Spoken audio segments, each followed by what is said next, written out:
അല്ലോ ഇന്ന് കുളിയൊക്കെ കഴിഞ്ഞപ്പോൾ വെറുതെ ഇരിക്കാനുള്ള മൂഡായിരുന്നു. അപ്പോൾ വെറുതെ ഇരുന്ന് എന്തോ ചെയ്യുമെന്ന് ആലോചിച്ചിരുന്നിട്ട് കുറച്ച് നേരം അച്ചാമ്മയുടെ ഒക്കെ കാര്യം പറഞ്ഞിരുന്നപ്പോൾ ഇന്നത്തെ കിറ്റാച്ചിയും കൊണ്ട് എന്തൊക്കെ പണിഞ്ഞെന്ന് നോക്കാൻ പോയി.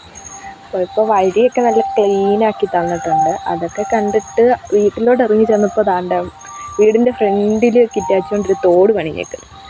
തോടിൽ ഇറങ്ങി കുളിക്കണമല്ലോ എന്നൊക്കെ ആലോചിച്ചിങ്ങനെ ഇരുന്നപ്പോൾ വലിയച്ഛൻ ഒറ്റയ്ക്ക് ഇന്ന് പണി ചെയ്യുന്നുണ്ട്. ആരേലും ഒറ്റയ്ക്ക് പണി ചെയ്യുന്നത് കണ്ടാൽ എനിക്ക് അപ്പം നോക്കിയിരിക്കണം. അങ്ങനെ ഞാൻ കുറച്ച് നേരം വലിയച്ഛൻ്റെ പണിയൊക്കെ നോക്കിയിരുന്നിട്ട് വീടിൻ്റെ അകത്ത് കയറി. അപ്പോഴാണെങ്കിൽ അടുക്കള കഴുകി അടച്ചേക്കുക, തുറക്കരുതെന്ന് പറഞ്ഞു. എന്ത് ചെയ്യരുതെന്ന് പറഞ്ഞാൽ അത് ചെയ്യുന്നത് കൊണ്ട് ഞാൻ തുറന്നു. പക്ഷെ അത് തുറക്കാൻ പറ്റിയില്ല. അപ്പോൾ പിന്നെ വെളിയിലത്തെ പൂട്ട് 6 വട്ടം പൂട്ടണമെന്നൊക്കെ പറഞ്ഞുകൊണ്ട് പിന്നെ അത് ഞാൻ കുറച്ച് നേരം പൂട്ടിയും തുറന്നും കളിച്ചുകൊണ്ടിരുന്നു. ഇടയ്ക്ക് അയ്യപ്പമാവൻ പണിയൊക്കെ പിന്നുണ്ട്. എന്നിട്ട് അവിടെ നിന്ന് തെങ്ങ് ഒരു ഉറക്കം ഇരുന്നിട്ട് വന്നപ്പോൾ ഇവിടായി. അതൊക്കെ കുറച്ച് നേരം നോക്കി അങ്ങനെ ഇന്നപ്പോൾ അണ്ണൻ വന്നു. അണ്ണനോടും കാര്യമൊക്കെ പറഞ്ഞിട്ട് അച്ചാമ്മയ്ക്ക് ഒരു ഗ്ലാസ് ചായയൊക്കെ കൊടുത്ത് അങ്ങനെ അവിടെ ഇരുന്നപ്പോൾ ചിക്കു വന്നു. പിന്നെ ചിക്കുവിൻ്റെ കൂടെ കുറേ നേരം ചുമ്മാ ഇരുന്ന് കളിച്ചു. ഇന്ന് വൈകുന്നേരം അത്രയ്ക്കുള്ളായിരുന്നു പരിപാടി.